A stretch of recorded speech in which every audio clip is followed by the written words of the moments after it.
Yo, what's up? What's up? We back at it again, y'all.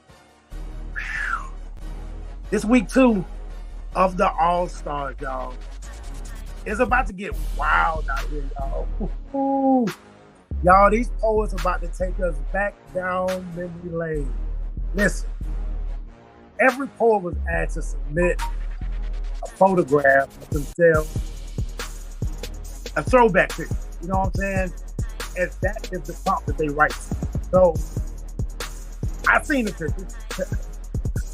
I feel like tonight gonna be full of nostalgia. I feel like it's gonna be full of emotions. Like, I feel like it's gonna be that show that you don't want to miss, y'all.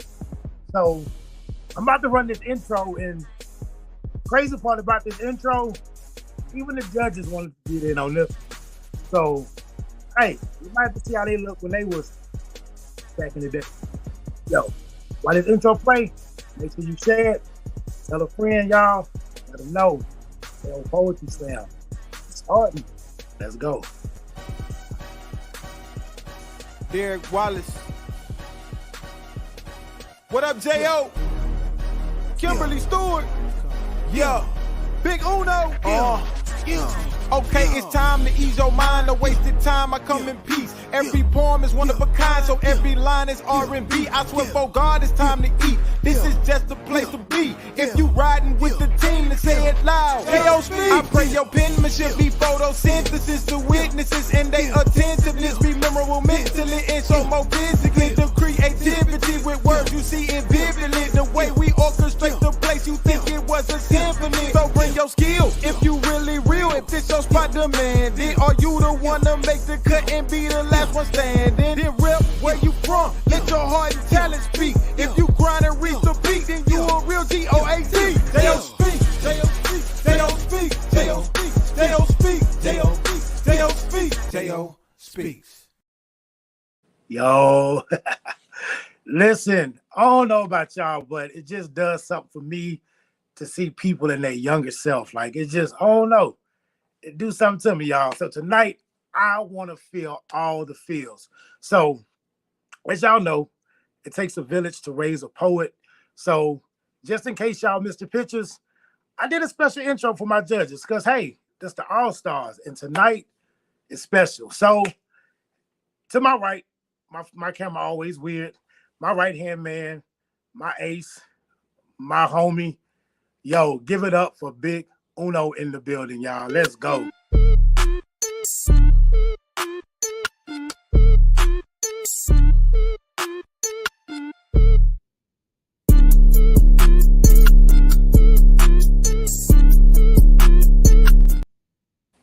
Uno, what you feeling tonight, bro? What's going on? Hey, I wasn't here last week, so I hope y'all come to impress. That's all I want to say. It's the All-Stars. Let's rock. Let's go. He got to make up. Got to make up. Hey, what's up? What's up? Oh, hold it down in the other co-host seat. Listen, the lovely, the illustrious Kimberly Stewart, y'all. Here she goes.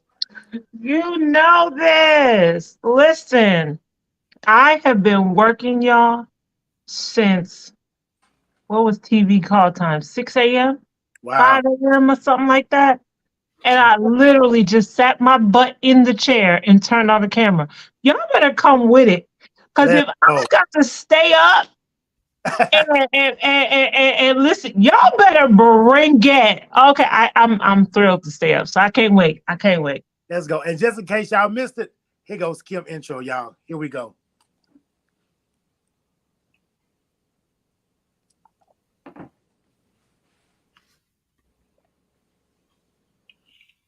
Don't see it.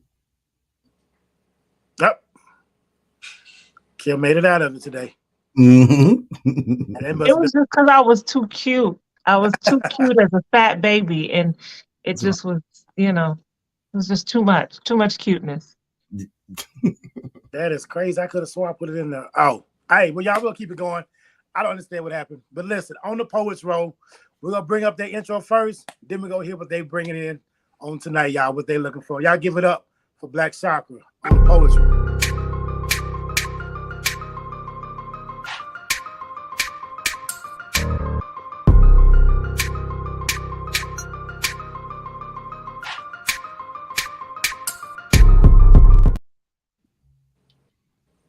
This is for you. 3. I'm the opposite, Kimberly. I was such a cute, skinny baby. Look how the world switched us. I was roly-poly. I'm excited for tonight, though. Yeah, I'm really looking forward to give a poet a 3. So, whoa! I hope you don't have to, y'all. And she's calibrating, so we're gonna skip hers and we're gonna save her intro right before she calibrate. So skipping over the middle spot, going to my man Red Lion, y'all. Let's go ahead and get his intro and hear what he's looking for on tonight, y'all. Let's go.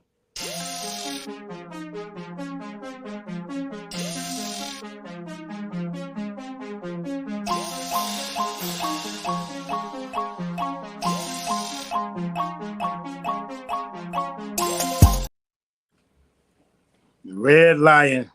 What's up, bro? Nothing changed. Just I got facial hair and glasses. That's about it. Yeah, you look the exact same to me, bro. Yeah, I just, you know what I'm saying? I didn't start. I mean, hey, you know what I'm saying? I didn't get cuter, you know what I'm saying? I just anyway, yeah, man, I'm excited for tonight. I'm curious to see man, the stories people are gonna tell. So I'm really looking forward to it. And yeah, man, it's gonna be good. That's what's up. So the next poet I bring up, after I run her intro, she's gonna calibrate. We go get it going. Hey, it is what it is. Let's go. Ladies and gentlemen, calibrating for y'all tonight, none other than Lachelle, the shooter. Let's go.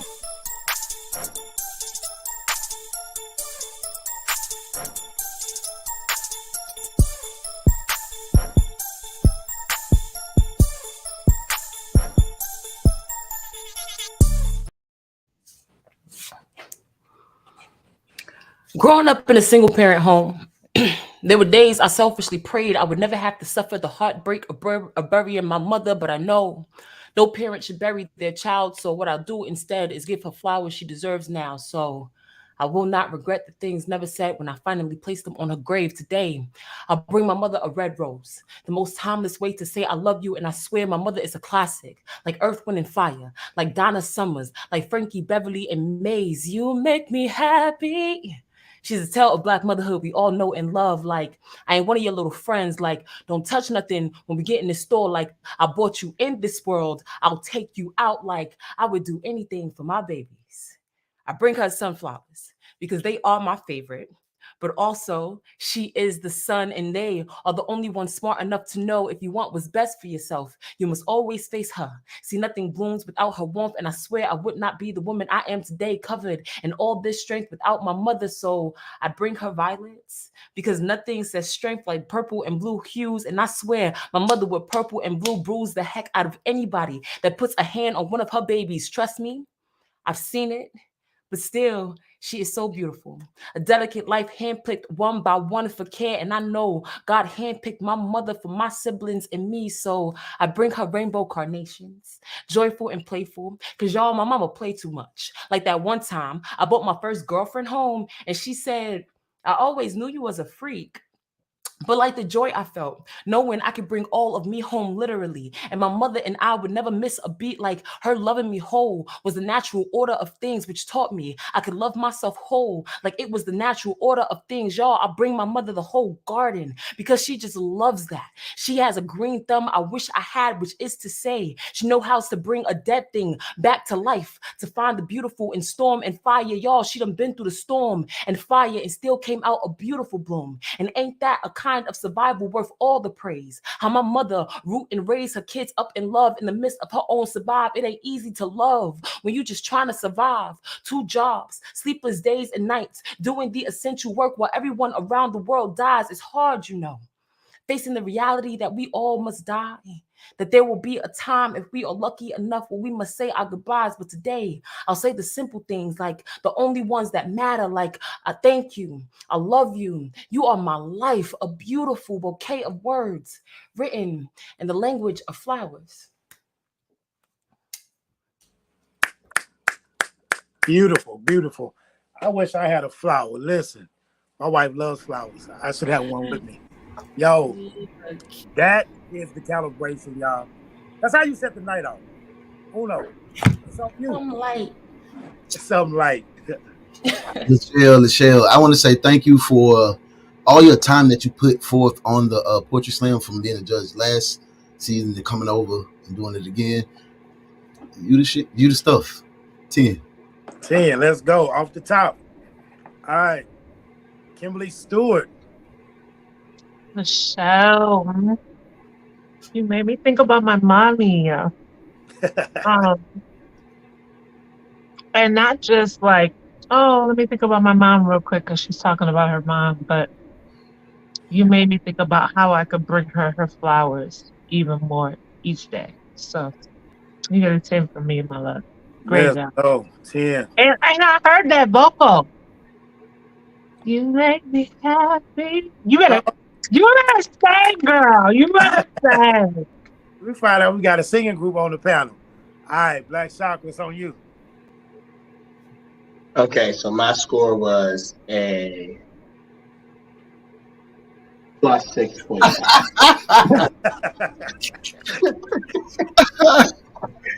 I gave it a 9.5. No, I really thought the poem was beautiful, very well written, especially for the time constraint. But also, I just got off the phone with my mother. She because the baby is newborn, we ain't bringing her out the house like that. So we've been FaceTime and bath time. So my mom is very happy. What's up? Congratulations. And everybody smiling.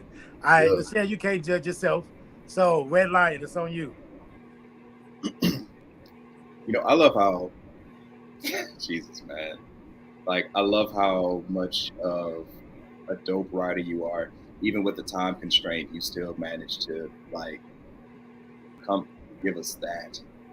I feel like, and the reason I'm kind of hesitating on it, because I really want to hear this poem revised, because I know you're such a dope writer, but I feel like if you had more time with it, you could have gave us something more thought provoking. Everything was very there in your face. I didn't have to sift around much to understand what you were talking about, which, is good. Like, simplicity is a dope thing. But knowing the kind of writer you already are, I know had you had enough time or a little bit more time, this thing would have, we would probably be bawling our eyes out. So it's a 9.3 for me. Let's go, 9.3, y'all.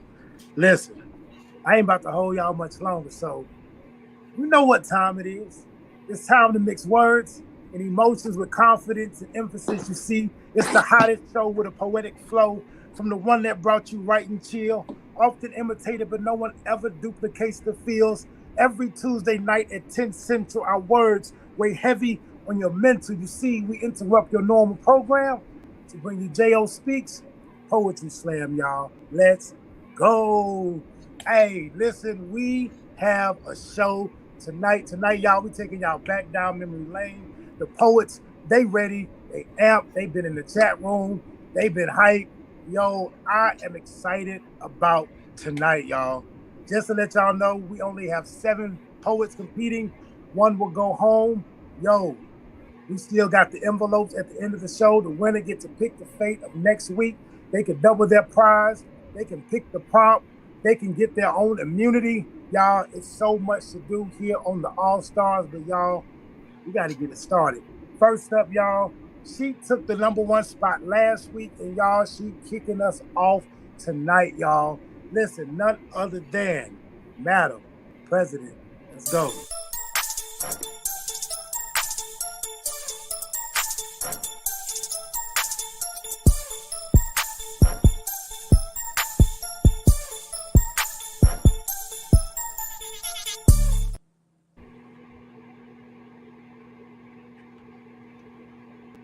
Baby brother, not so much a baby anymore, more like a man, and still my brother, of course, but so much more than I am inspired by him.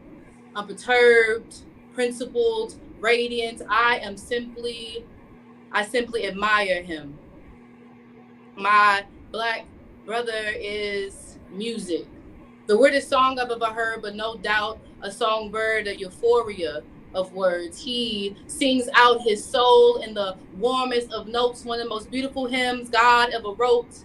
A complicated melody sometimes too. He'll pick fights with you just to make you do something odd and unusual. Baby brother is intellectual. He's every wrinkle in the brain, every individual strain of knowledge and theory gained. Baby brother is the mind. He's grind. He's precious time. He's sophisticated like a glass of wine. He's old school like Cube in a good day. He's a wolf amongst his prey, and just like the pack, we stay connected. Through hell and high water, God has kept him protected. Baby brother is power like none I've ever seen, sharp like an edge, control like scissor. He's a king, stay making moves, and we all watching what he do. His baby brother leads. He's always been my partner in crime, my ride or die, side in the side by side, the P and R, P in a pod. He is my standard for loyalty. Baby brother doesn't like a lot of sentiments or emotional things. So for him, I will keep this brief. I just wanted the world to know that baby brother is the most amazing thing in this world to me. Thank you.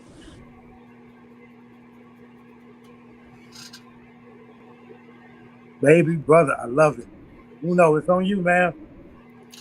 Madam President, thank you for your piece. Thank you for your time. I appreciate you. It was very middle of the road for me. I wasn't like blown away, but it was a dope piece. So with that being said, a 7. Thank you. All right, 7. All right, Kimberly Stewart.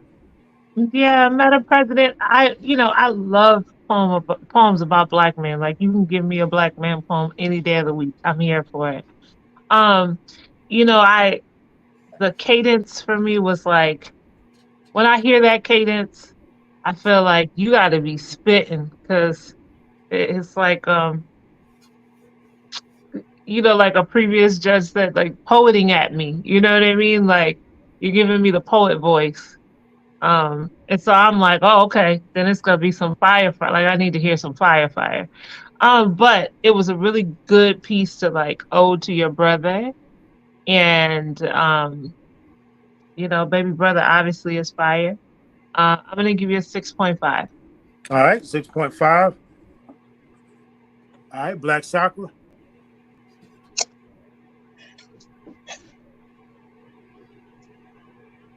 You would think people would quit smoking because of how dangerous it is for you.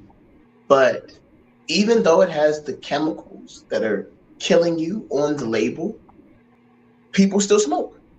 And I think about that the same way I think of like the way the Black community is dependent upon bad things sometimes. Like the way we just take in so many harsh things, even though we know they're harsh, from like the food desert foods to the terrible music to the terrible movies. And I eventually want to write about that, like the relationship between smoking and the relationship between Black people and like the horrible things we depend on. So as far as your poem goes, I gave it an 8. Okay. I only gave it an 8 because it was memorized. When you're writing a poem, go ahead and write what you feel. And I feel like this poem did a good job of writing how you feel. Then the next thing you want to do is add all the other stuff. Now that you've written how you feel, now add the stuff that makes a poem a poem. You are not the star of your poem. The poetic devices are the stars, the metaphors, the similes, the rhymes, the double entendres, the alliteration. That's the star. Your job is to make the star look better. That piece didn't have any stars, so it's hindering you. Now I'm going to give you an 8 because memorized in a week, you deserve an 8. However, like, you have to come harder than that. All right, 8 from Black Chakra. Lachelle, it's on you. Yeah, I agree with Chakra in terms of like you haven't made this a poem. Like, there's a layer just missing right there. And I'm being mindful of the fact that we had a week. So you probably ain't get through all of that, especially since you did memorize it. So with that, and it just sucks because you're in the one spot. So like you gotta be desperate because one spots are just tough. You gotta come out slinging, haymakers. So it sucks. I don't know if you knew you was gonna be the one, but if you did, okay, dang, that sucks. Yeah, when you're the one, you just gotta be ready to come out with a haymaker, So better play it safe than sorry. So that kind of sucks. But for me, I'm gonna give it a 7.5.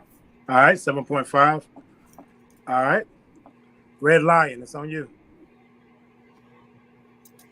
Yeah, I mean, pretty much what everybody else said, taking into account that you only had a week to write it. Otherwise, it is impressive that you did memorize it. I have a difference in opinion. This is just me personally, because listening to you recite the poem, it felt a little detached, right?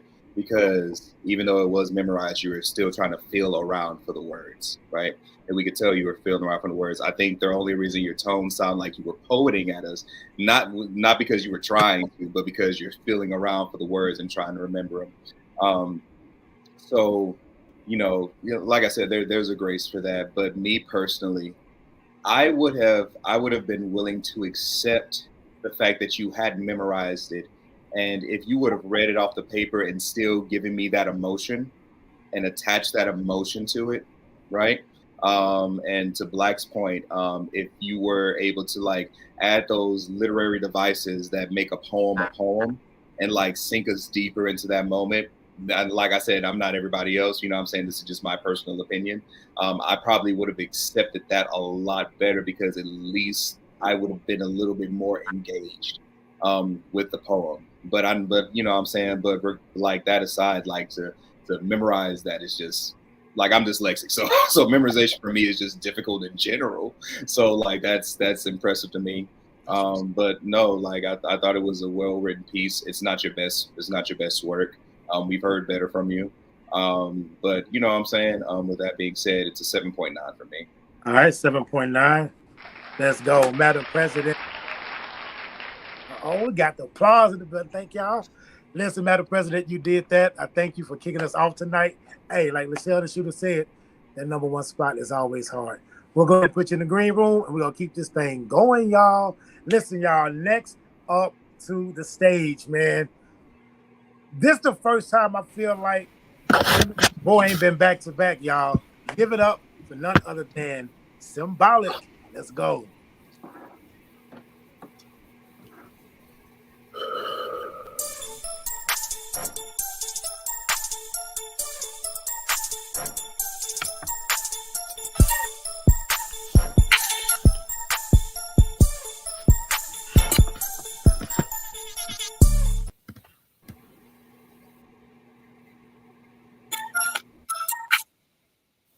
A photo is a moment of time paused.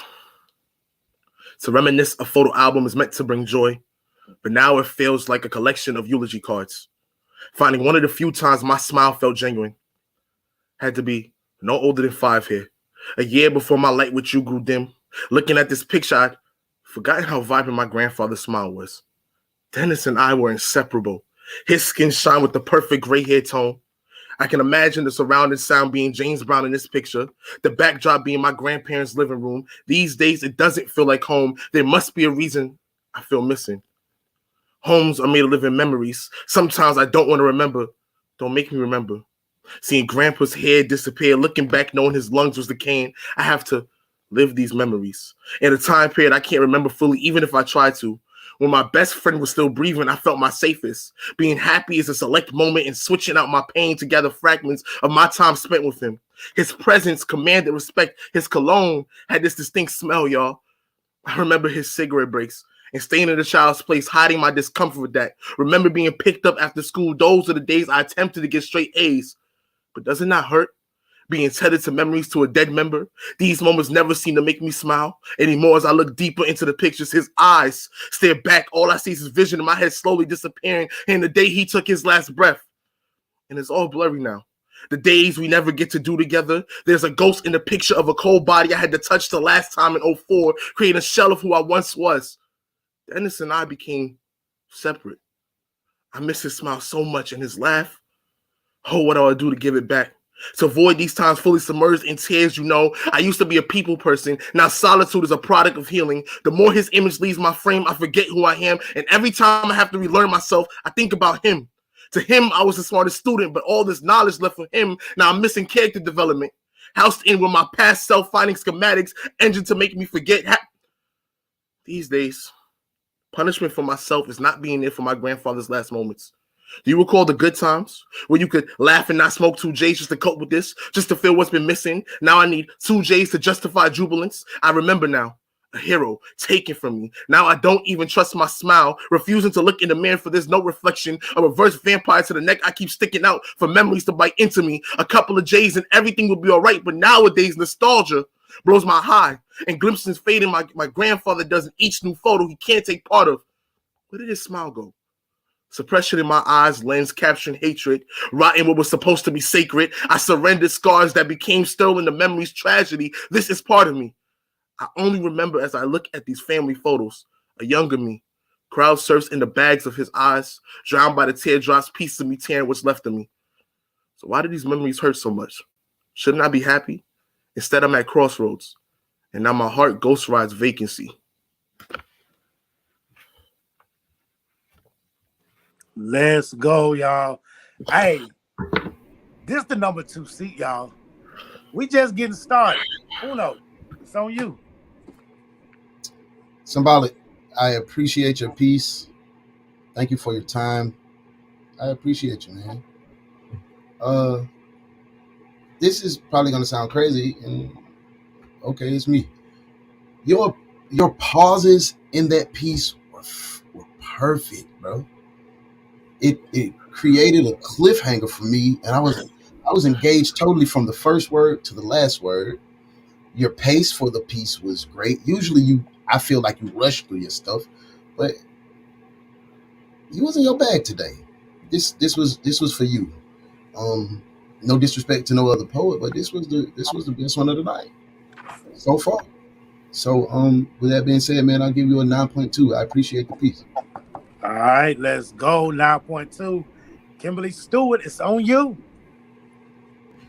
Symbolic. Yeah, I enjoyed that. Not your pain in that, but the fact that you allowed us in and you did exactly the opposite of the last poet, and that is connected and connected us. Not just you connecting with the piece, but you connected us. You commanded us multiple times to think about his eyes, his hair, what he meant to you, and what is going on with you now that he's gone. I hate that it is, such an emotional thing for you. I'm a granddaddy's girl too, and I was like really young when my grandfather passed, but I was really close, and I was like, just put me in the box with him. Just put me in. You know what I'm saying? Like, so I feel you. But I will tell you, I feel like I need to like give you a word of encouragement after that. And that's how you just did the daggone thing. Cause I'm just sitting here like from one grandpa kid to another grandpa kid, the thing that brings it all back to you and makes you feel 100 is that his lessons and all the words, they start seeping through everything you do and everything you say. You know what I'm saying? So it gets greater. And kudos to Grandpa, because that means he was a real G. So with all of that, I'm going to give you an 8.5. All right, 8.5. Let's go. We on the Poets Row. Black Chakra's on you. I've always been disturbed by the fact that we got a Street Fighter movie in the 90s and it was about Colonel Guile. I get it. You don't want to make the movie about Ryu and Ken, but the guy who played Guile wasn't even English. He was French. Jean-Claude Van Damme. It was real confusing. So I gave you a 9.2. Okay. Right now, I feel like that's the highest score I'm going to give tonight. I think your poem was the poem to beat.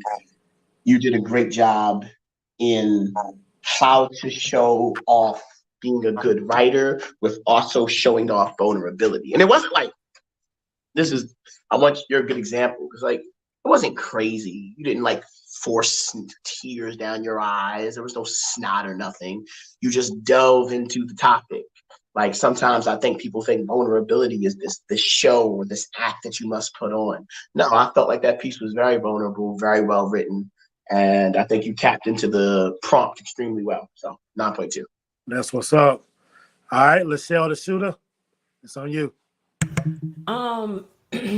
I have officially established that you perform how you perform. So like that's just how you present, right? At first I was always questioning like, does he have like different styles of performance? Does it mix up? Does it whatever? And you don't have to, right? Like you Sim, and that's just how it come out. So I'm gonna appreciate that, and I'm gonna let that rock in. And I appreciate that you came out here and still give me a great poem. The opening was phenomenal. I didn't think it was going there, and then straight out the gate you smacked me with something. I was like, oh, we're going here. So I really appreciate it. It was great writing. So for me, it's also going to be a 9. All right, let's go. 9. All right, Red Lion, it's on you. I think the thing that stuck out to me the most, typically whenever or at least whenever I hear a poem and it's about an elder, a matriarch, a patriarch, an ancestor, and it was somebody that was close to us, I don't typically hear poets refer to them by their first name. Typically, whenever I hear that, it's always in reference to like, you know what I'm saying, trying to put them on like, you know, either you're trying to be equal to them or you're addressing an issue that you have with, you know, said family members. So rarely do I ever hear a poem giving reference to somebody who's in your family, address them by their first name. So as I hear you say Dennis, I don't hear any malice, but I think that how you presented it showed a different level of intimacy that you had with him, which gave it a whole nother layer for me personally. To say that you had such a close relationship with him that you could refer to him by his first name and not mean it in a disrespectful way, but just to show like that's just how close you were. I think that's a beautiful thing. And we can feel it. We can hear it in your voice. We could hear it like throughout the whole performance. We could feel it even now. You know what I'm saying? So well written, beautiful piece. It is going to be an incredibly difficult piece for anybody to top tonight. And it makes me excited to hear what everybody else is going to come with tonight. With that being said, I give it a 9.5. All right, 9.5. Let's go, y'all. Listen, we got a show going. Clap it up, clap it up. Listen, we about to keep this thing going. This next poet that's coming to the stage, he has a phenomenal range. We have heard multiple styles, y'all. I am excited to hear what he has to do and spit to say tonight, y'all. With no further ado, put your hands together for Veritas.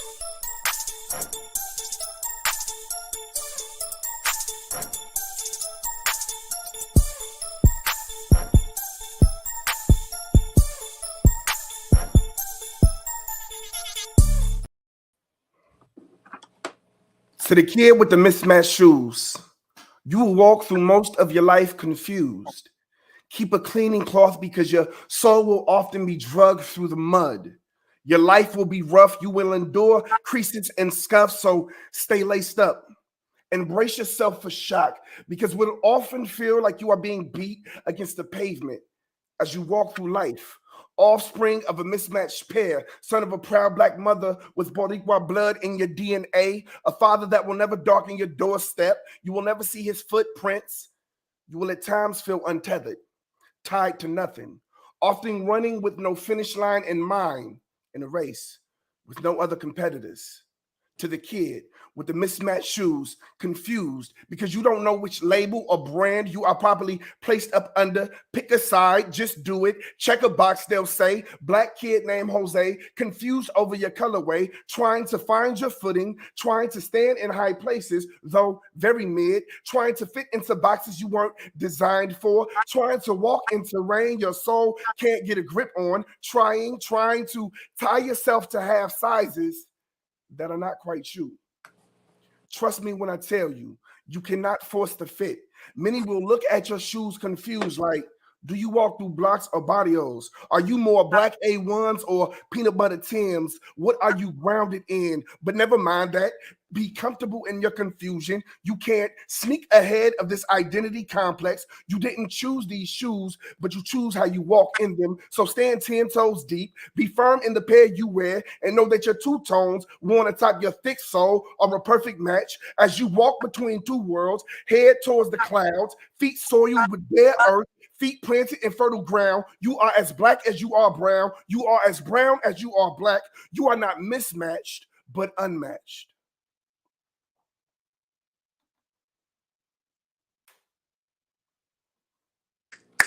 Let's go, y'all. Hey, I can't say that. I will try to stay unbiased. Oh no, it's on you.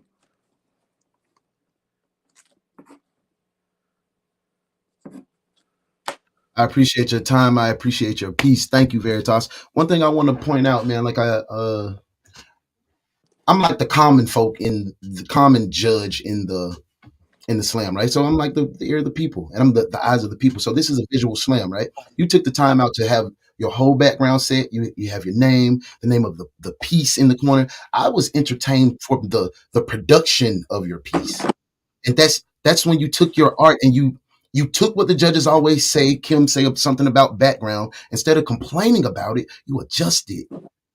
And now I apologize for the rest of the poets that I already said this piece is the piece to beat, and you came the juice. I apologize for being disrespectful. That's a 9. I appreciate you, bro. Let's go, 9. All right, Kimberly Stewart, it's on you. Listen, Veritas, you was not playing. You came, you look like a star. Listen, let me tell y'all, this is deja vu. I was on my way. I was at the I was producing today and art directing for television, and literally had like a moment, and I heard myself saying to someone, "You look like a superstar," and it was you. I didn't know it was you in that vision, but I was like, whoa. And my first mind was kind of like, well, you have to be careful, Veritas, especially going after, Symbolic, because you guys are similar in kind of how you present your passion in a way. Not the same, but we talk all the time about strategy and about, if the air was taken out the room, blow it back, right? So you have to be careful because now you're putting y'all's pins right next to each other. And you got us judging directly on your pin because you make us feel similar. You know what I mean? But I'm going to tell you what, the look of you and the feel of you together, for me, pushes you over, because now I'm like, oh, I'm here for a show. Like I literally felt like I was in a show. So well, all that being said, I'm gonna give you an 8.6. All right, 8.6. Let's go. Black Shark, what's on you? It's an unfair thing to consistently compare LeBron to Michael Jordan. It's a really difficult argument to have if you really think about it. You got to understand there are like stricter policies in place by the time that LeBron got there. It's the reason why LeBron gets tapped and he's ready to like curse out one of the refs, because it's like, bruh, like I'm not used to that. Where in Jordan's day, you know, Dennis Rodman and the Detroit Pistons were practically abusing that man. It was pretty violent if you ever watched any of those games. So it's just two different leagues. So in the debate with who's better between LeBron and Jordan, the answer is Kobe. So anyway, I gave you an 8.6. Kobe existed in both. You see what I'm saying? He existed in Jordan's and LeBron's. Kobe. Anyway, Mr. Bryant, R.I.P. baby. But yeah, I gave you an 8.6. I really enjoyed the presentation. I'm about to argue with Will Allen on the phone, but no. I really enjoyed the presentation. I enjoyed the writing of the poem. Usually people are like longer. I thought that poem was well timed. I thought it came out in the right amount. I think you said enough, and I really didn't like the ending. I really liked the ending a lot. Good job, babe. Let's go. All right, Lachelle the shooter, it's on you. Hey, so I did also enjoy this. I like the extended metaphor of the mismatched shoes and the confusion. Something to consider. It's risky sometimes in some slams.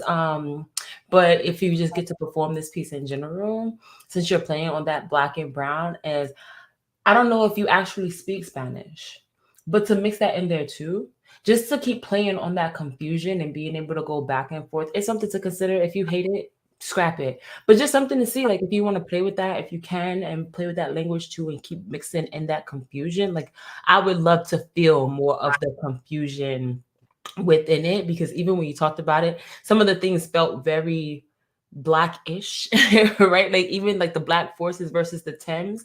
I know, because I'm from New York. I know that is very much so like brown, right? And we see it. But some of them still, like some people, like you might not always be able to tell the specific difference. So I would like to see some more confusion in that. But you don't have to do it, right? The poem is solid even without it. So take it or leave it. Do what you want. Don't really care. But nevertheless, I still give that an 8.5. All right, let's go. 8.5. All right, Red Lion, it's on you. You know, honestly, last week I was really disappointed. Because when I heard you last week, I came in, I've already heard you before. So I came in last week with an expectation of you. And I didn't feel like you gave us your best last week. I do not feel that this week. This was phenomenal. The parallel, like they mentioned before, between the shoes, the extended metaphor. I really love the sneakerhead and sneaker headline. That was really dope to me. Yeah, man.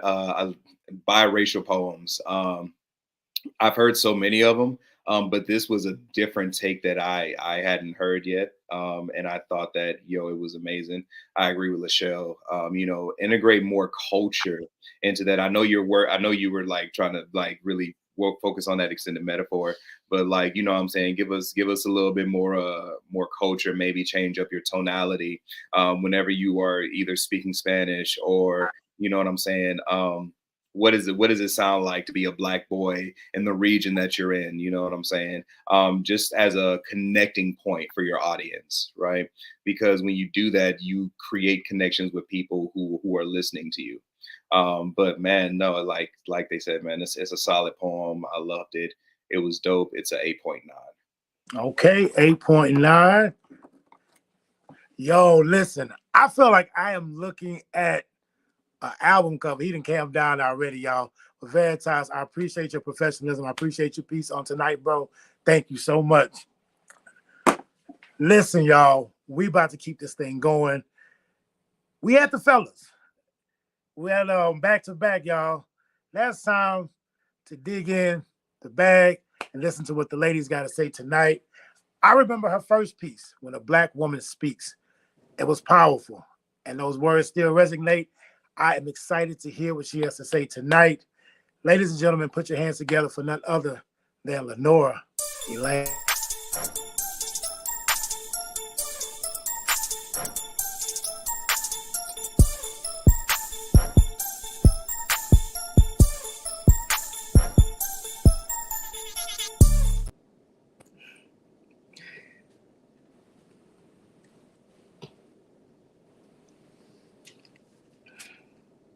I came upon a picture of my sisters and I, all up on my father while he's fast asleep.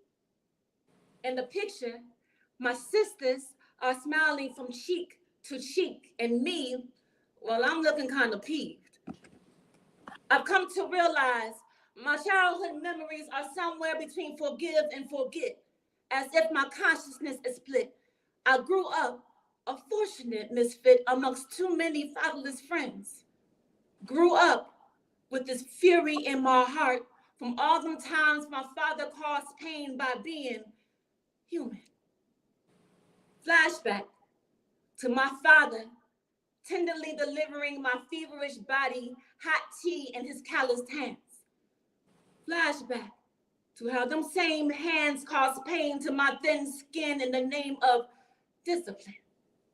Flashback to how them same palms applauded at every graduation, recital, game. Flashback to how them same palms pressed together, praying to combat shame. Flashback to how my mom and pop stayed friends, even when he misunderstood the liberty of her limbs when she decided to leave. Even when whiskey and worry amplified his insecurities, even when my mother did not know her ability to make a mountain of a man weep, even when poverty pressured a brown thing's piece into playing hide and seek, they stay dedicated to us three. Flashback, sister earthlings, love teaching us trust, life teaching us tough, mama teaching us to see the divinity in all things. The peace in my father's slumber, knew how he stayed woke, knew how El Shabazz would leak out his throat, knew how seeing his hero slain messed with his mind, knew how he was tired, but tried. Flashback to that one Friday night. It was a weekend, so we could finally watch TV, and my mama wanted this picture so bad, she turned it off, told us to gather around my father's beer-battered belly and say cheese. Knew how he worked overtime for the bread. Knew how he always had something for some green. Knew how them demons chased him when he dreamed. Knew that the magic of a child is what a real nigga needs sometimes. I felt a wine tickle itself past my tonsils into my teeth before gratitude loosened anger from my cheeks, remembering how my father went to the field for his seeds, remembering how he sought atonement for all them times he was in need of love, or sweet, or free, or sleep.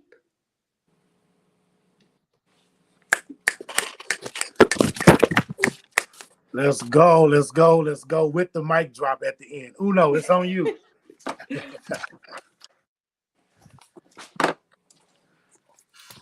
Well, Nora, I appreciate your piece. Thank you for your time.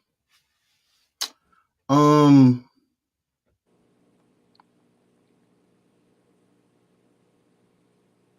connected the most with this piece because I just pray one day that my daughter speaks about me the way you spoke about your dad. 9. Wow, 9. Let's go. Kimberly Stewart, it's on you. Lenora. Golly, yo.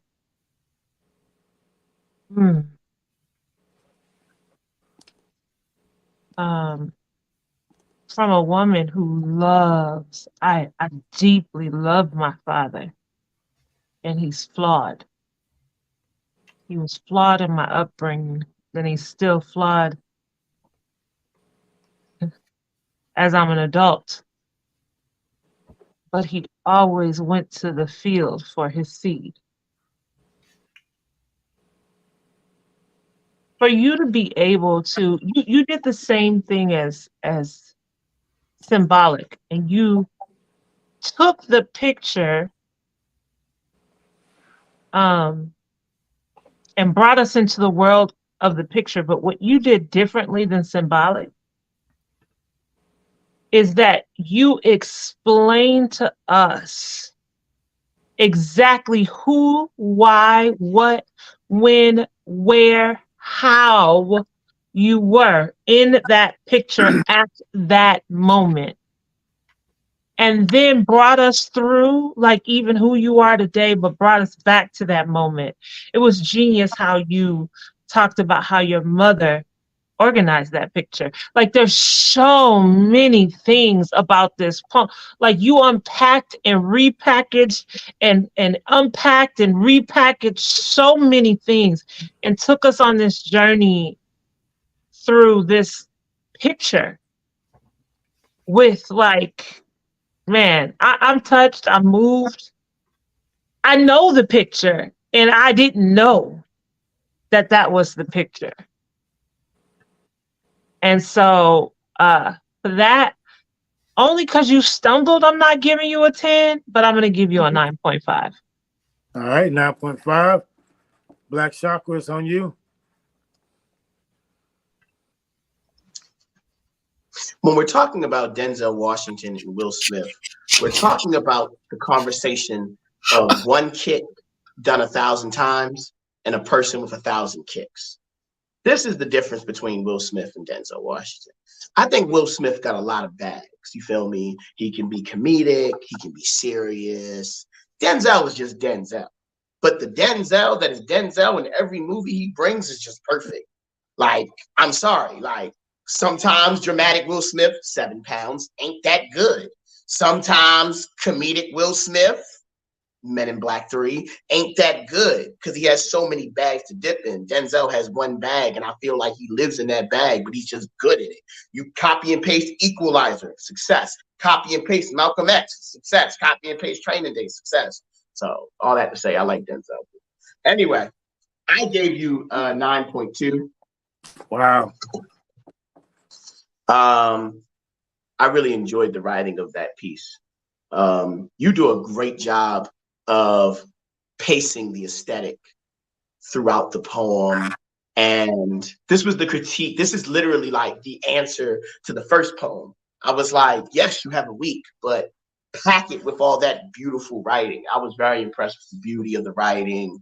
There was some interesting depth that and I have to say depth like that because I'm from Baltimore. If I don't do depth, it'll be depth.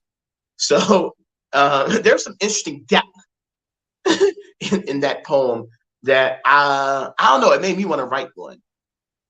And I always appreciate a poem that makes me want to write. I would have given you a higher score, but I heard the stumble, which is understandable because a week, 9.2.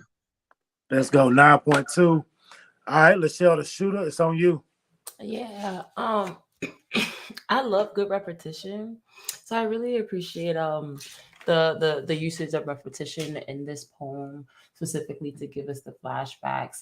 I enjoy watching you because you just have such a swaggy personality about you every time you step on the stage, and I enjoy that, and I just appreciate that your pen match your swag, because that would be tragic if it didn't.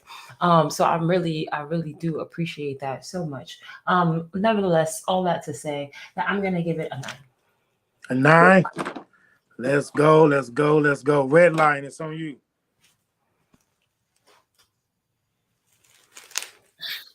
Had I not heard the stumbles, this score would be a little bit higher than what it is. It's phenomenal.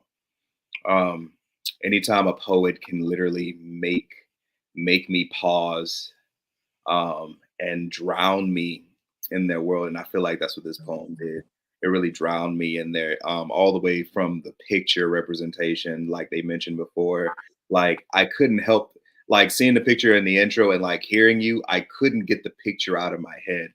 And like just seeing, like whenever you're mentioning about your sister's smiles in comparison to yours, which wasn't there, like it's like everything, the way you organized and crafted that, knowing how everything was going to be set up. One, that's it was really strategic, I think, and two, it just completely immersed me into your world, and I love it so much. But like I said, man, had the stumbles not been there, the score would be higher, 9.4. All right, 9.4. Ooh, y'all. Lenore, and Lane, you did your thing. I saw y'all in the comments. I'm not biased. I'm just introducing the poets, y'all. Now, we're going to put you on backstage, and we're going to keep this thing going, y'all. Hey, this next poet that's coming Hold on, J.O. J.O., wait a minute. Wait. I'm putting up that Baptist finger real quick. Okay. We've been going on really long, and this is the All-Star season. And J.O. is doing it for the culture, y'all. He is doing it for the culture. Like, I'm so excited to be a part of this show. I'm so excited that you guys are all here with us. So do me 3 things. 1, like the live. 2, share the live. And 3, hit up that Cash App and send in a little something to help J.O. pay the bills. He's pulling all of this out of his pocket just because he loves poetry and he loves to see each generation of poets come in, do their thing, and be able to showcase for you all. So hit that Cash App, y'all. Y'all see it in the corner. And J.O., salute, y'all. Salute. Thank you so much, Kimberly. All right, y'all, like I was saying, yo, appreciate you, Will Allen, for the Cash App. Hey, for all the folks that's throwing me a little something, I'm shouting you out right now. So definitely, this next poet is coming to the stage. Phenomenal. Did something that I hadn't seen done since we was on this side of the app, y'all. This man came in and swept week 1, 2, 3, and 4, y'all. He back again, y'all. Put your hands together for none other than Bars. Let's go.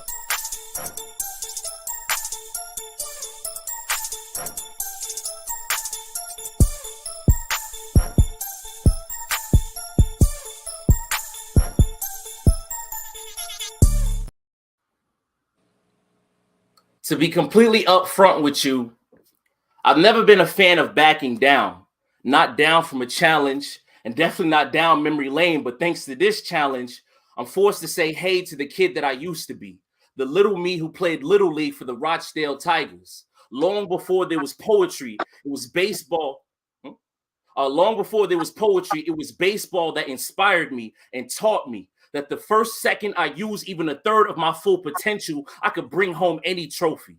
Long as my mind keeps running, I could walk on anyone. The irony that my mother pulled her youngest son towards the diamond, all while her oldest son was pushing rock. You see, in my hood, the dealers were bodegas.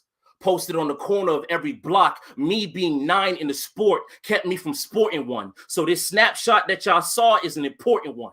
It's a memory around the basis of why I be balling out so much.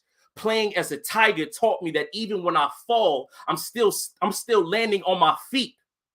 The reason why I'm in this position today is because even when I was a kid, I was still outstanding. I was still outstanding in my field. But I'll admit, last week, I came up short.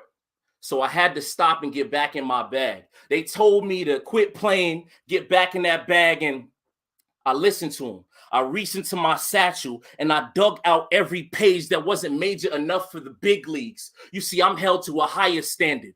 The bar for most of y'all is somewhere in the front row. The bar for bars is somewhere in the nosebleeds. I'm a great white shark in a fish pond. You see poets. I see food. You see competition. I see a loaded plate waiting for me to step to it. I can't just do enough to head to a base. I'm so dope, I gotta flip it and turn these fans into base heads. You can get on the mound and just do something that can make something out of your name.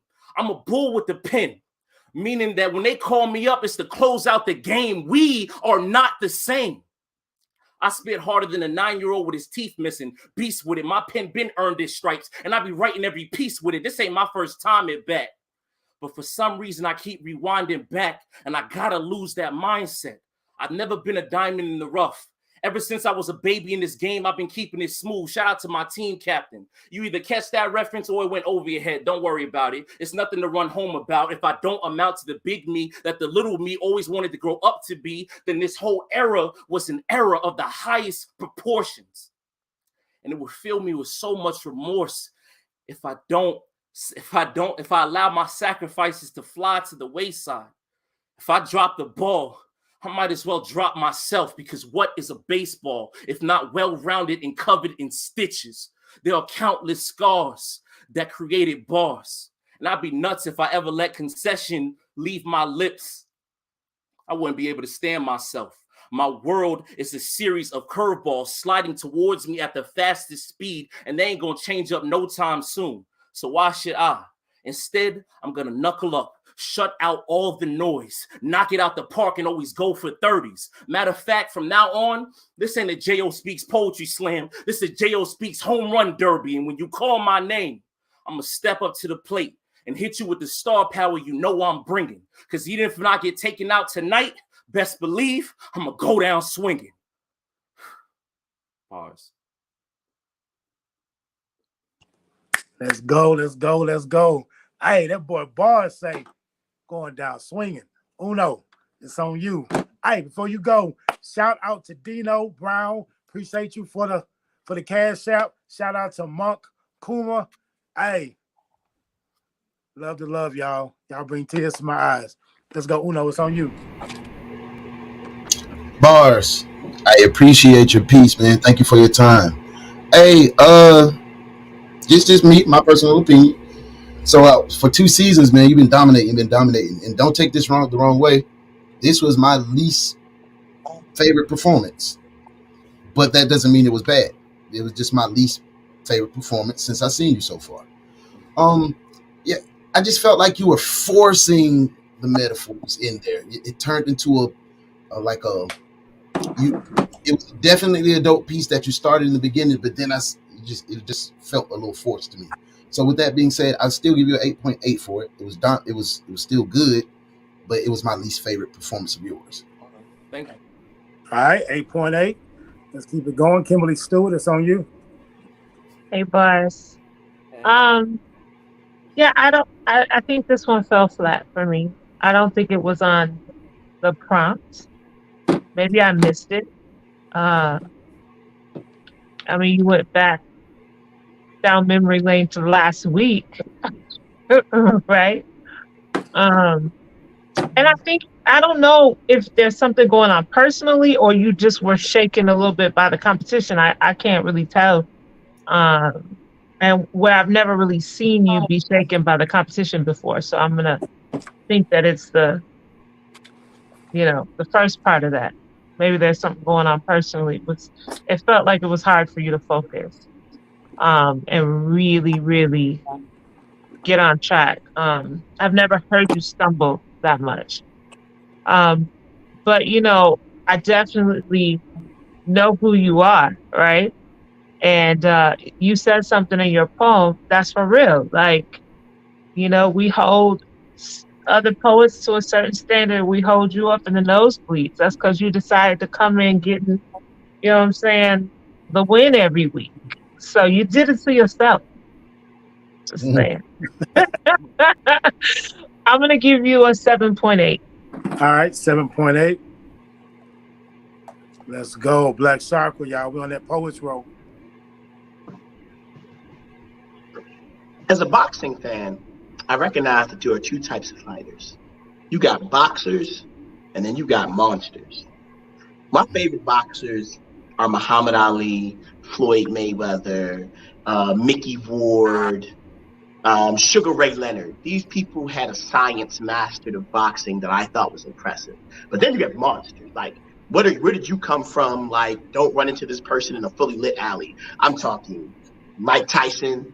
Mm-hmm. I'm talking Foreman, Aaron Pryor, Deontay Wilder. I really enjoy that type of boxing. It's a type of violence that's really interesting. Like, people were scared of Ali because he was a good fighter. People were terrified of Mike Tyson because they thought he would mutilate you. So I always like those type of anomalies. So before I give you the score, I'm gonna say this. Your piece had the right to have stumbles in it. Not that Lenore's didn't, but your piece was at a speed and much more lyrical pace that way. So I wasn't upset about the stumbles because trying to memorize something at that pace in a week is difficult. is difficult. I agree with Kimberly. I think connecting the two was interesting. For me, it was definitely a great lyrical prowess to listen to. Listening to it was great. And I heard some really good writing in there. Like, I was like, okay, that's great. The 9 flip, that was crazy. I really thought that was crazy. That being said, don't go risky. I feel like that story you were taking us on about being a kid on the diamond while your brother moved the rock, that was the poem. The second half is a doper poem, like more lyrical, but the first half, that was the winning poem. That was it for you. Like, I was genuinely sitting here like, yo, that's crazy. And it was like, me there here at 9 stopped me from holding one. I was like, oh, okay. Talk about what it's like growing up and needing how the Black kids need sports to keep them off the streets. That to me is a great poem. And I was here for it. So the second part, I think you showed off really good writing. But the first part, that was your win. That was your W.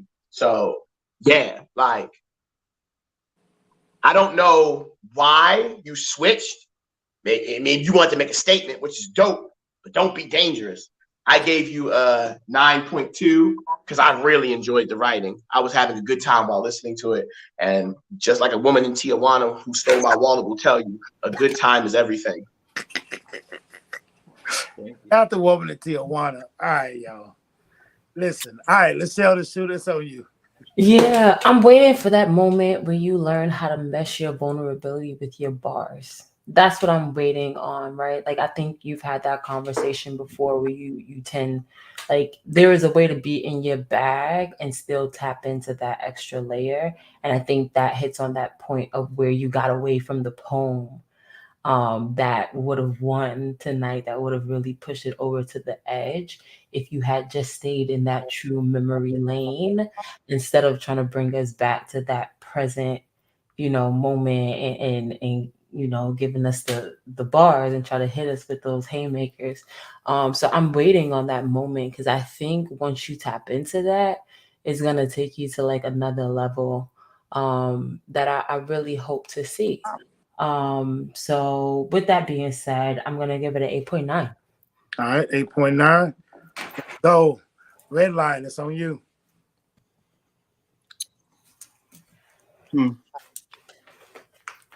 I want to feel a certain way about this poem.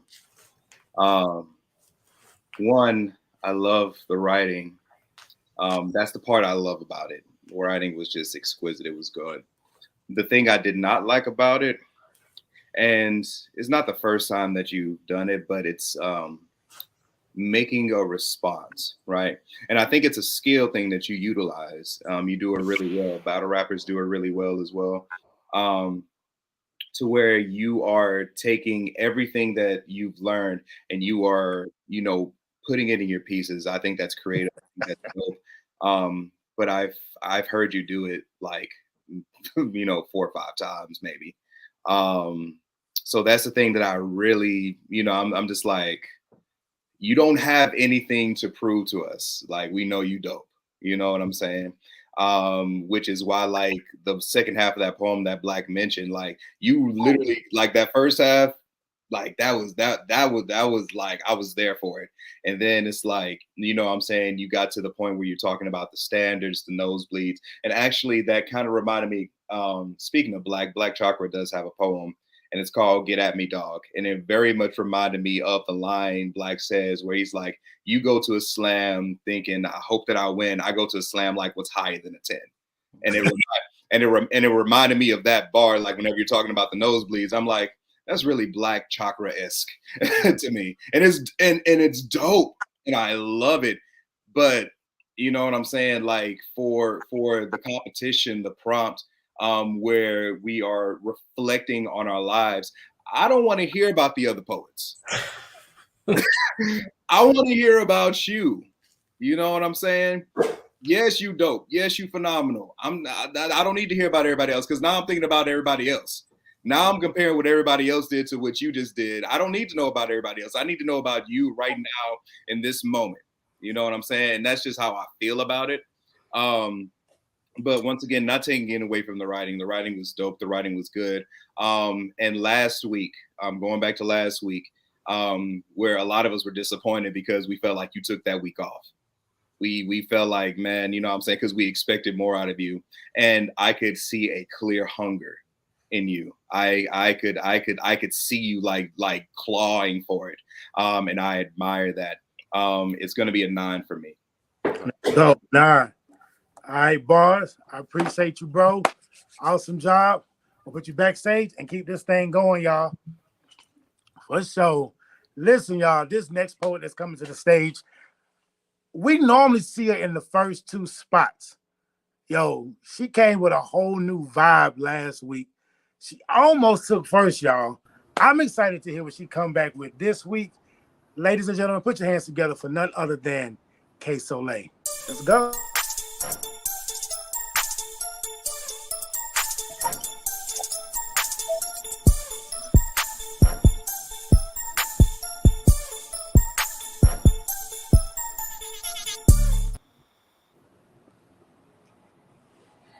I always told myself I wasn't good at writing about politics. That is until someone told me that my day-to-day is political. So I wrote this poem for Mente. They say you're not supposed to pick and choose your favorite siblings. But I knew that when I looked into the eyes of my older brother, that I was more than just a keeper. I was a safe haven. And he mine. Half siblings are just another way of saying that our father spread his love way too thin and way too carelessly, and in doing so made us, all 13 of us. And my brother, he was the first. Black boy Joy never looked so beautiful when he smiled. I mean, some big old teeth tucked inside an even bigger goofy grin. I remember he stayed to himself, stayed humble, Mente, so black in all his glory. Anywhere he went, I wanted to be there with him. I could never say no to him. His footsteps like deep puddles, my shoes could never fit inside. East Haven. That's where his legacy stands. And he had decided he'd rather be the nigga who'd rather put his life on the line to have his name engraved in the streets pavement, but failed to realize he missed the chance to hear his name ring out on his corners. He was 20 when they slapped him with a 26-year-to-life sentence. Back in 2007, back when newspapers were still all the rage and you could cut out memories from that time headlines that painted him out to be a monster, but in my eyes, he was still just my brother. And I still struggle to talk about it. Because one thing I don't like talking about more than politics is talking about the brother who was so clearly failed by the system. And I still stand by his side, pride in my eyes for the brother that I remember free and so full of hope in his heart, but so weighed down by an obligation to keep and maintain a status that kept him away from me and his friends and his family and his daughters for what's been more than 15 years. So when he calls and I press 0 just to hear him say, "Hey, baby sister," I sit and I listen, amazed at how resilient he is, how strong he is, a mental bulldozer. And I cry for him because I know that he rarely cries for himself. And you can still hear them big old teeth and that goofy grin, even when the automated voice says you have 1 minute. So yes, my life, it is political, but not just because my Black life matters. It's because so do the ones whose names have been turned into a number. Ashe. Yo, I'm trying not to be biased comments, so we go take it on over to Uno. It's on you, my boy. Kay Soleil, thank you for your piece. Thank you for your time. I appreciate you. I just want to say I apologize for whatever reason missing last week and getting to enjoy your poem live as it happened. From Yellow to Gold was brilliant to me. I enjoyed it. So I just wanted to give you your flowers. You my sleeper. You my sleeper. Everybody they doing all this hoopla up here, right? And every week you get better, better, and more comfortable. And it's always been nice, right? So keep the pace, keep doing. I appreciate you being vulnerable with us and doing your thing. The piece was very nice. 8.8. Thank you.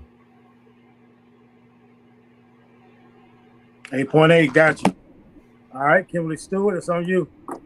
Listen, I had to go get the snacks because I knew this one was coming.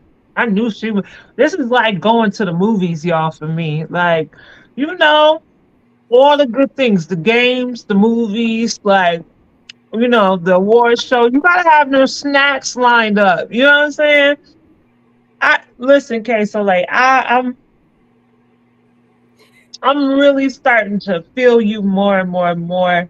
I don't think you're a sleeper. I think people are just ignoring you. And I don't know why.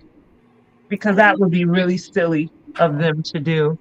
You know, I've had some poems from you that I've liked more than others. But let me tell you, you were all in my background tonight. And all the poets, it feels like almost every single poet has touched something from my upbringing or my back down memory lane and my background of who I am. You know what I'm saying? I have a brother who was in prison for most of my life. And I remember those calls. And I remember picking up and him saying, "Hey, baby girl. Hey, little sis. How you doing, baby girl? What's going on with you?" Like, that vulnerability right there, that's not an easy thing to talk about. And I know a lot of people just think that that's part of the Black experience. But I'm just going to tell you, as a little sister, and like I told y'all before, I love poems about Black men. Okay, you can give me a poem about a Black man any day of the week. But as a baby sister, that's a different kind of feeling, you know? And so you brought that to life really, really well. Kudos to you. I'm giving you an 8.5. All right, 8.5. Got you.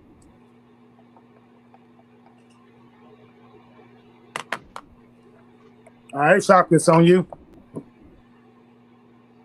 Sidney Poitier is one of the greatest actors to ever exist. I'm a big Sidney Poitier fan, and The Heat of the Night is one of my favorite movies. It has a scene in there where he slaps a white man at his cotton field, and it was like mind-blowing. However, he didn't resonate with Black culture very well in the 60s and 70s. As a matter of fact, if someone back then called you a Poitier, they were saying that you wasn't that cool.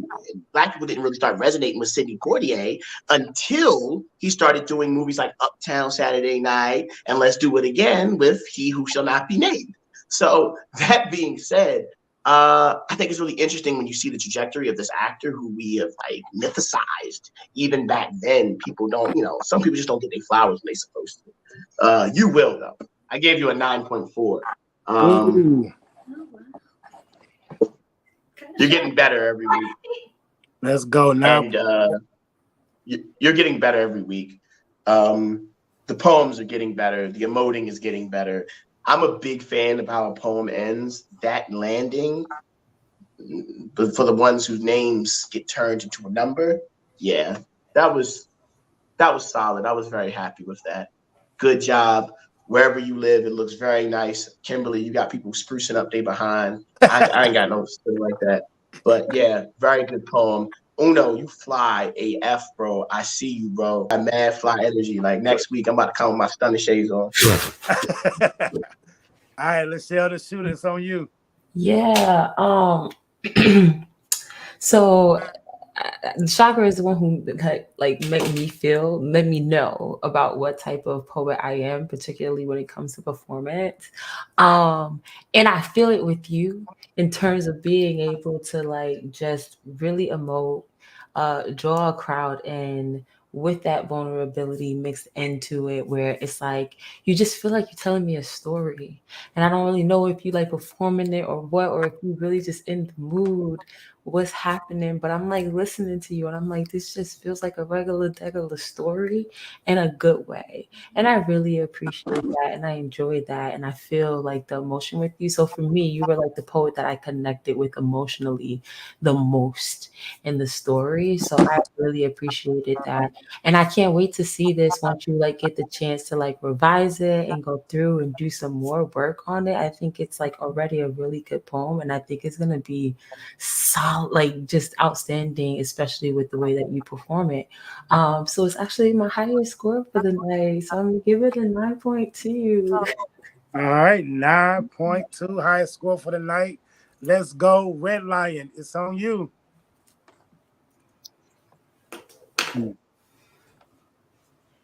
You know, whenever we do workshops, we talk about emotional mastery. And a lot of people think that there is one level of emotional mastery, but there's actually two. There's the level of emotional mastery wherever you put your foot on the emotion and you keep the emotion locked up. You keep it in the cage and you keep it controlled initially. But there's a second level of mastery called harnessing the emotion. And that's where you put the emotion on a leash and you let the and you walk the emotion like a dog. It's and the way you walked your emotions through this piece, man, it took me to well, I think it took us all to a place, right? It was so stunning, so well done. Like God, to Kim's point, like, you know what I'm saying, I don't think you're a sleeper. Like, people are definitely sleeping on you, man. I don't have anything negative to say about it, except just the sharpness of it. But once again, I think it's only because you had a week. And had you had longer than a week and you got it as sharp as you could, it would be a 10 for me. But I can't give you a 10, but it will be my highest score of the night, 9.6. All right, let's go, 9.6. Hey, K Soleil, you have done your thing tonight. Hey, I'm digging it. Thank you. Go ahead and put you backstage. Y'all, believe it or not, we down to our last poet for tonight, y'all. Like I stated before, we only have 7. Yes, this is the Elite 8. We had one that has some family problems, but y'all, these poets are swinging tonight, y'all. They are bringing their A game. Yo, this poet that's coming to the stage is last but definitely not least.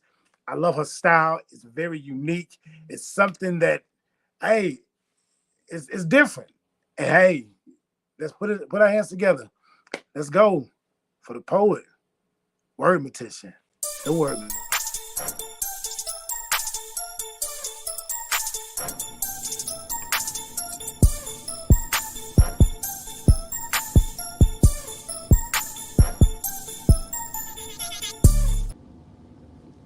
I must have heard someone tell me to follow the light, because my oldest memory is me lying on the ground chasing the panels of the light fixture. These ceiling fans always spun too fast, and there I was lying on the floor, allowing myself to remind myself to focus, to breathe, to ignore the pain.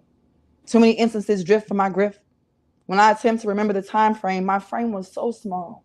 My feet didn't reach the footboard. My feet barely touched the floor. I was always running. I still can't stand. Having the sheet over my head, flashes of bodies underneath make me uncomfortable, so I dare not peek. I seem to wedge myself between rocks and hard places so long I didn't realize how chafed my soft heart had become. I fall into the crevices of words to keep from the surface. Excuse me, I've learned to stop apologizing, but I also learned to acknowledge in my bouts of whereabouts were known were not owned to others, and I call these rabbit holes, these delves of dark places for safekeeping. At least that's my attempt. She carried this burden of keeping me safe at such a young age. Swiftly, the wind carried her from the last step of the bus to the top of the porch. She swung the screen door open. She saw no one. A coo from the room in the back. She knew instantly she was too late. She hurried to the door to see her, doing to me what she'd done to her and the others, and trusted to my father's family. While my mother fought to regain her ability to walk, my father fighting for his country, my grandmother was working to make ends meet. She had so many to feed. And there we were, Listening on July 4, 2016 to this story being told to me, this out-of-body experience I had never experienced before, and at no point did I feel so attached. I realized this disassociation was just my way of giving back because I had no reason to react. This pain was a chain of enslavement. Amid chaos, confusion lingers those whose fingers have yet to clench fists in air. Perplexed by emotionless stares of grief-stricken folk deemed okay by the way they carry themselves, though on the inside they are filled with an array of emotions, leaving them hopeless for change. There stand the resilient, the brave, those who find themselves continuously trying to strive, those who stand victorious, those who prevail the test of faith, those whose woes of hate won't prevail, and the worries of family and friends, depending on him to send them home after another held breath. There stand the able, the capable, the willing. You ain't supposed to hold your breath, though. You ain't supposed to be silent.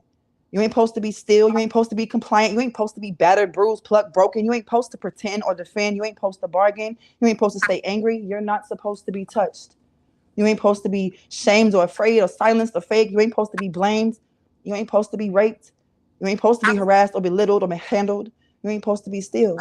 But no matter what you do, don't hold your breath. Let's go. Don't hold your breath. Oh no. It's on you. The word Mortician, I appreciate your piece. Thank you for your piece, and I appreciate your time. I'm gonna be honest with you. I wasn't a fan of your style when you come in freestyle because it was everywhere. It was always everywhere to me. It was just here, there, everywhere. But today it was different. Today, I don't know what the prompt did to you to make you want to write this down and dig inside of yourself and give us that little bit of vulnerability. I appreciated this one. This was my favorite piece of yours. Thank you. I hope you stay in this lane. If I can suggest anything as the common listener, just slow it down. I know you toward the end you started to rush the pace and pick up a little bit. Just keep that pace so we can digest everything that you say. With that being said, I look forward to if you stay in this lane and kind of structure and have a beginning, a climax, and a landing. Ouch, you're gonna be a problem. With that being said, 8.5, man. I appreciate you. All right, 8.5. All right, Kimberly Stewart, it's on you. Hey, girl, hey. So, I chuckled a little bit. It tickled me a little bit because I said, she gonna make us get these breaths, is what she gonna do. She ain't gonna let us not breathe, is what she gonna do. She gonna make sure some way, somehow, we gonna breathe. And I ain't mad. If that's your thing, you know what I'm saying? So do you, boo-boo cat. Like, do you, boo-boo cat. Like, we gonna have to, when you come around, we must breathe. So, judges, breathe in, breathe out. But she said, breathe, dang it. In case you didn't hear her each week before that. Breathe. Okay, anyway. Moving right along. I agree with Uno. I like that you structured the piece, although I still think you wrote a little bit and I think you freestyled a little bit. But maybe that's just how good you are at freestyling. At times you know what I'm saying? At times when you freestyle, you get on a, you know what I'm saying? Like you get on a curve where you just kind of go. Yeah. I'm glad that you brought us back because there was a part in the poem where I was starting to get like, is she still going the same direction? Like, are we still going there? And you brought it back when you were saying you deserve not to be touched. You deserve not to be, and those aren't the exact words, but you know what I'm saying? And it really hit home when you start talking about rape and abuse and you know what I'm saying? So I appreciated that piece. And I know you probably don't think I'm very fond of you. I wasn't very fond of your style, your freestyle, because I think that it's a disservice to the other poems, the other poets, you know, who write and are really competing in a way where they're writing. I mean, that was just my bias, right? But kudos. Thank you. Kudos for you coming in and saying, all right, I'll do it their way. You know what I mean? And being able to like rise above. I rock with you for that. So for that, I'm gonna give you an 8. All right, let's go. 8. All right, y'all. We on that poets roll. Black Chakra, it's on you. Okay, so here's my television show idea. So it's your average CW show. This is the station I wanted to come on. If it didn't come on CW, I think that'd be shady, but I wanted to come on CW. So it's about this kid moved to this town called Somerville, right? And he's like your regular bad boy. He wears a black leather jacket, but he's got like a secret that he don't want nobody to know. And there's these people who own this like beach resort that he's working at. And then you got the girl, then you got the other girl, you know, the triangle love affair. And then you got the jock douche. And for the first 3 episodes, it's your random CW show. I'm going to see you in school, buddy. Katie, I love you. And meanwhile, there's something dark that he won't admit and stuff like that. So at the end of the 3rd episode, which is supposed to be the end of the summer, each one of our main characters, the jock, the 2 girls, and the bad boy wake up, and it's the beginning of the summer again. Ooh. And they realize the summer isn't ending. It's just repeating. And they've been stuck in the summer for 3 years in one season, until you find out at the end of the season that the reason they've been stuck in the summer is at the beginning. The secret that he's been holding is he ran over a child, and the child he ran over happened to be the Antichrist, and he's keeping the summer on loop for everybody. So the show is called Somerville. That's my television show. Anyway, I'd watch it. I got a sequel season called Winterville. We're gonna talk about that later. I'll say that for next week. This is what I do. I think of movie and show idea. Okay. Wow. Thank you. Keep writing. Excellent job. Thank you. Very important subject. Thank you for talking about it. Let's go. Let's go. Let's go. Lachelle the Shooter. It's on you. So I appreciate that you wrote this one. I think you writing actually did give you a chance to flex your name. As a word magician, you are really talented with words. And I definitely agree with that. So I love when a poet lives up to the name. It's a big deal for me. The only thing, right, I know it's a bit unfamiliar for you right now. I would definitely like to see you get more into the storytelling space and being able to really craft that narrative. As Kim said, right, there were some points where like you were so heavy in words that for a second I wasn't sure what was happening. You brought me back eventually, but it did still like feel kind of roundabout for me in the midst of that. So that was my only critique of it. But good job writing, good job like taking the challenge that we gave to you last week to try writing as opposed to freestyling and giving yourself the opportunity to really grow. So for me, I'm gonna give it an 8.9. Thank you. All right, 8.9. All right, Red Line, it's on you.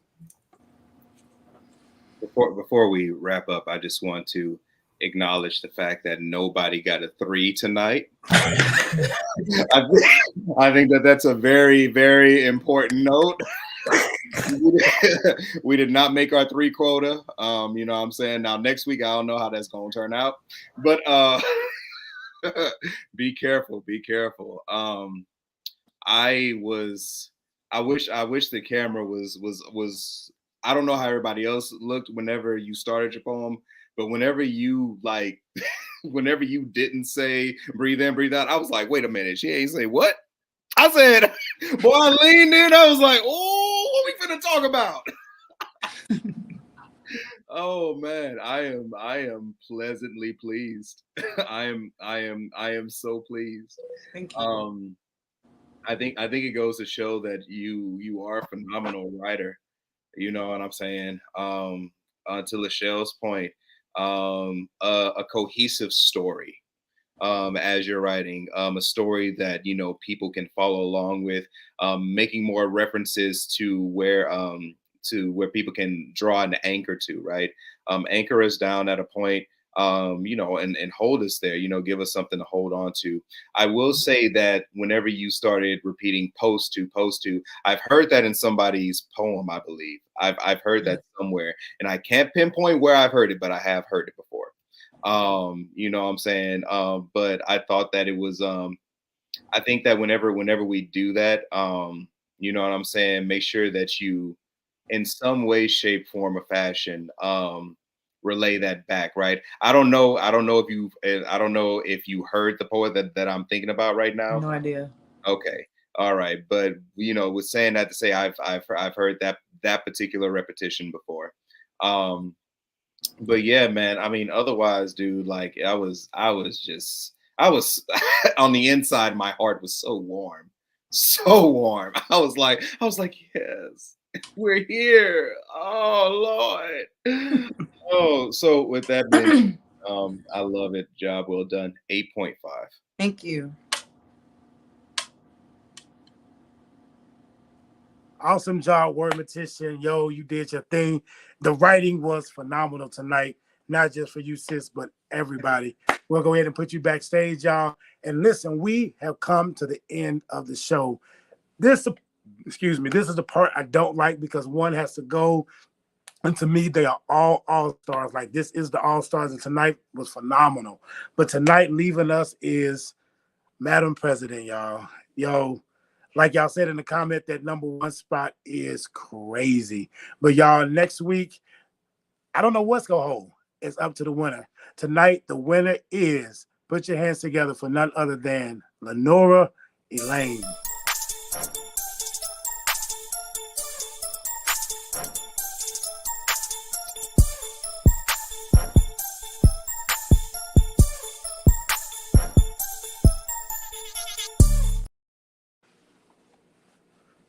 What's good, y'all? I had to use my phone. I honestly put my iPad away because I didn't think I was going to win. It's surprising. Well, so congratulations. Yo. So, as you know, the All-Stars is a little different for the ending, right? Each poet has a envelope. In the envelope, there is a something from immunity to picking the prompt, to changing the randomizer, to doubling your prize, to just keeping it the same. All right. So listen, I know. Listen, sorry, Black Chakra. Listen, I didn't listen to everybody in the beginning, so I didn't know what anybody else got. So I am coming to Womp Chef. I won't be there. Let's go. So do you want to take the prize? So do you want to take the prize, or do you want to pick an envelope? I got to choose between the two. Yes, you can either take the prize, which is the weekly prize, or you can pick an envelope and add a little razzle dazzle to it. I need that 20, so.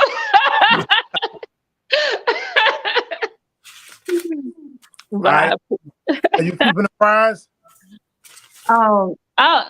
Damn. I'll go ahead. You can go ahead, keep the money, feed your kids. I'll pick Uno's back tonight, so I'm gonna go with Uno. All right, Uno, what was yours? I messed up, Red Lion. Roll a surprise. Nothing. Pick your poison. Word. So, what you get? Yeah, you get to pick the prompts. Let's see. Let me read it. Here we go. Pick your poison. You get a chance to pick the prompt for next week. Your options are In Living Color, Remember the Time, Back Down Memory Lane. We already did those. So, Clarity, In Living Color, sketch comedy, poetry where you embody a character. For cosplay and present your poem.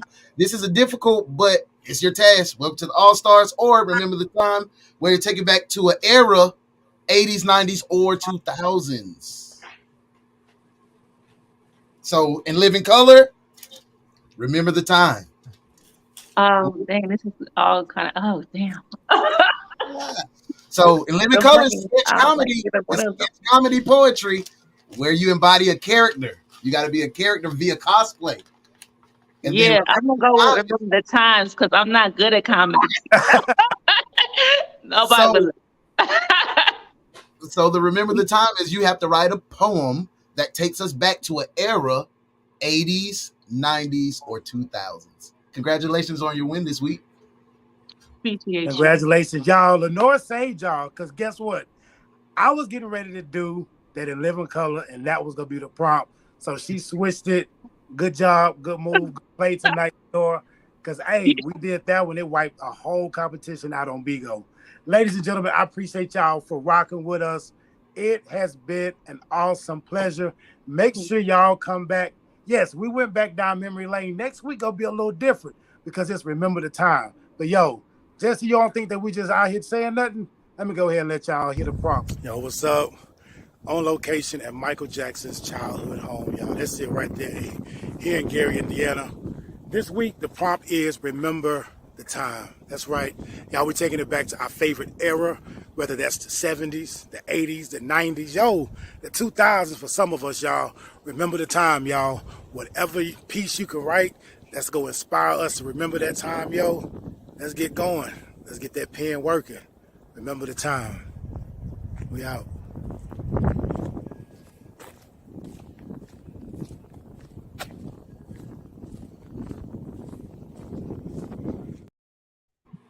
Y'all see that little camera work with the B-roll? All right. So remember the time, y'all. That was Michael Jackson's childhood home.